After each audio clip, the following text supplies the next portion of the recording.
Alrighty, so today we need to talk about who we should be summoning on first in terms of the 10th anniversary banners. Now, I'm sure a lot of you have summoned, and some of you have the question of how should you be approaching each banner, how should you be summoning on them, and all of those fun things, right? So what we need to talk about in specific is which one we should be targeting first.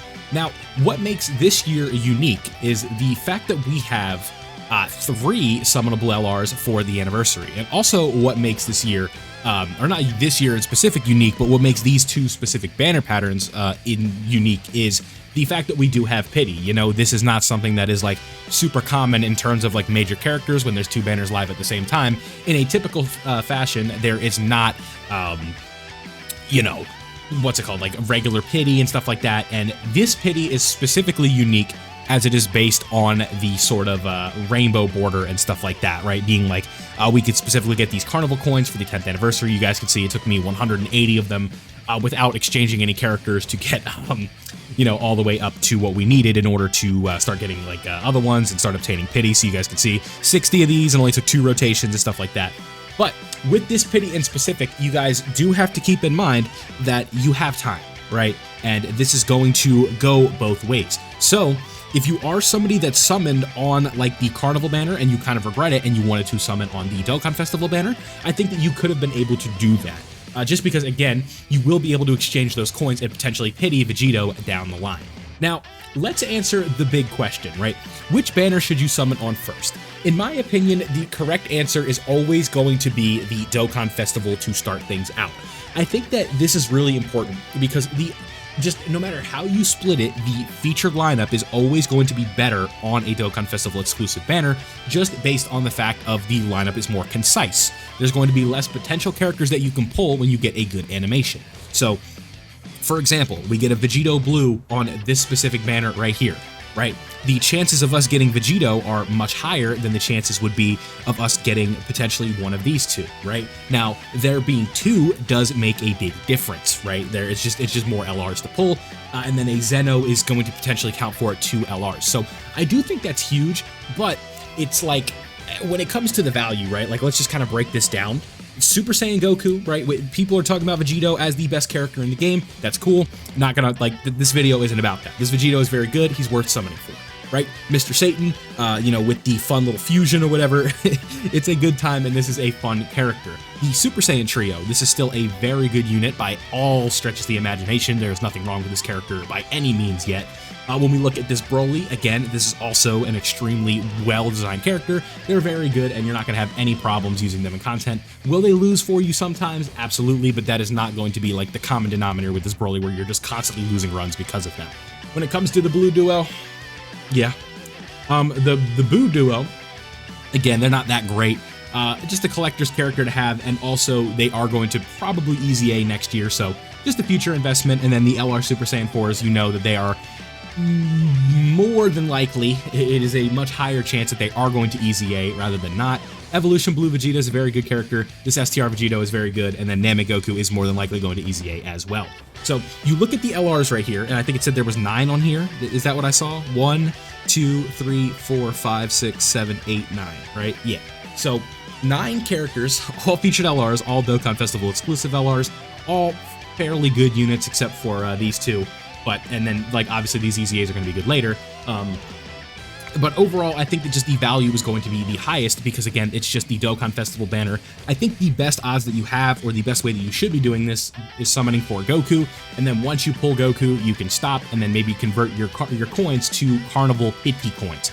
Wait on the pity coins, okay? Like, this is one thing, unless you know you're like, I want Vegito, I didn't pull Vegito, I have the coins to pity Vegito, you can go ahead and do that. But if you don't, you should definitely be waiting, because we're going to have to summon, you're going to have to wait to summon later, potentially in the future, and like there's still a part 2 coming up, so you definitely do not want to just like convert your coins over because you didn't reach pity during part 1. This pity does, I believe, transfer to part 2 if I'm not mistaken, so you are going to be able to use the grand scheme of things 50 summons, or 500, what's it called, 2,500 stones. By the end of the celebration, you are going to be able to buy one of the characters, so do keep that in mind, and half of that is going to be basically given out during the celebration alone. So Don't fret if you don't pull the characters now, but it is worth noting that I think you should summon on the Dokkan Festival exclusive banner first.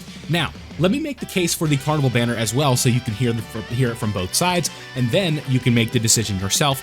I think you should go for the Dokkan Festival banner first and then focus on the Carnival LRs after you've pulled Vegito if you do. But if you are someone who wants to summon on the Carnival banner first, this Super Saiyan 4 Goku I think is going to be a fine investment and is also very good as is. This guy is phenomenal, right? The support that he is giving out and what he's going to be able to give to some of the future EZAs that we are going to be seeing in the game is going to be pretty wicked, right? Look at all these things that this passive skill is doing on the bottom thing there, right? That's really funny. But this guy is going to be providing crazy support. This guy's going to be doing all types of offense, has decent defense, right? Isn't like an invincible slot 1 tank, but the good thing is on like the Vegito leader skill, you do have access to Beast, who is going to help with that, and he's going to have a giant form. So having that giant form is always going to be valuable, but I definitely recommend if you pull like 1 copy of each of these characters, just stop after that. But again, Evolution Blue Vegeta, I think Evolution Blue Vegeta's in a weird spot. I'm seeing a lot of negativity around this character. I wouldn't completely fall for it. I think he's weird, but by no stretch of the imagination is he a bad character. I think that is one like really important thing to note. But just looking at that, we have Super Saiyan 3 Goku, we have this Evolution Blue Vegeta, 2 phenomenal characters. And then we have another top 10 unit in the game right here with Family Kamehameha Gohan. So, how do we break this down, right? This banner has 3 top 10 characters, damn near 4 with Janemba down here, right? Like, I don't know if he's top 10, but he is very good. Like, to a point where you're like, yeah, we're chilling if Janemba's on a team build, right? No worries whatsoever. This banner does not have that, right? The Vegito is the only top 10 character here. The Super Saiyan trio is very good, but they're not top 10. And this guy, this banner has 3 of them, right? So I guess that is one way that you could do it, but that always comes with a caveat. And that caveat is going to be the fact that, like, let's just pretend rose-tinted lenses, right? We have this character, awesome, awesome, awesome, right? It's like, oh my god, great, yes, we have all these characters. And it's like, this is going to be awesome. This banner is way more valuable. And then we start doing this. The Gammas, pretty good. Sword of Hope Trunks, okay. Bad. Bad. Bad. Really good, right? Going to EZA. So, you... Not only do you have this featured lineup where you have a lot of like big duds, right? Like there's no character on the banner, the other banner, right? The Dokkan Fest banner that is equivalent to Metal Cooler or this kid Gohan, right? And that's 2 of the slots right there. This Sword of Hope Trunks might as well feel like a nothing burger, right? There's not a lot of scenarios where you're going to be able to run this guy and feel good about it by any means. So that is one thing you also have to keep in mind. And then the last thing, you know, this Gohan and Krillin, is just like, what are you doing here, man? Like, they literally just toss like a random character on here. They're like, here's an LR, just take them, right? Like, have them. So that is where it becomes a little bit of a problem. And then another problem with going through primarily the Dokkan Festival or the Carnival banner is you don't see the absolute slew of characters that go to, that are in the unfeatured pool, right? So you get a Vegito Blue animation, you can pull Cell Max, you can pull Rebirth Kakunsa and Rosie, you could pull Bulma, but what does that also mean? You could pull physical LR Cell, the physical androids, right? The AGL Baby, all these STR, the old STR Broly, physical Bardock, physical Trunks, AGL Majin Vegeta. These are always going to be on the banner, so you have to keep that in mind.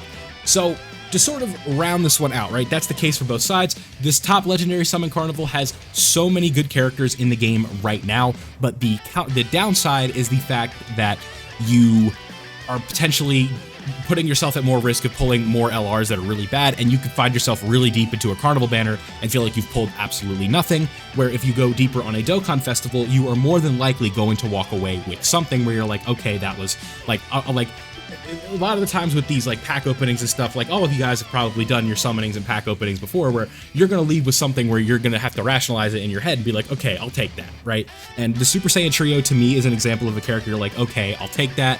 Broly's the same way. I think the LR Super Saiyan 4s for their future investment is the same way. Evolution Blue Vegeta is still very good. This Vegito is still good. You can absolutely still use him, but it is going to be a little bit sketchy. And then Dynamic Goku as well is going to be an easy A. So I just think the overall amount of characters that you're walking away feeling good with on this banner just outweigh the amount of characters that you're feeling bad with on this banner, right?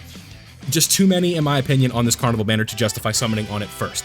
So, final thoughts, if you skip to the end, I recommend that you summon on the Dokkan Festival banner first, and if you pull Vegito, then you can go ahead and start hunting for the Carnival LRs, but after that, be careful and make sure you are saving for part 2. If you're somebody that has gotten all of them, just go ahead and save your stones, take your W, man. It's all love, right? So let me know down below how your summons went. What did you summon on first? Have you summoned yet? Are you still waiting for a friend or something like that? All those fun things in the comment section below. Thank you guys for watching, and I'll see you all in the next one.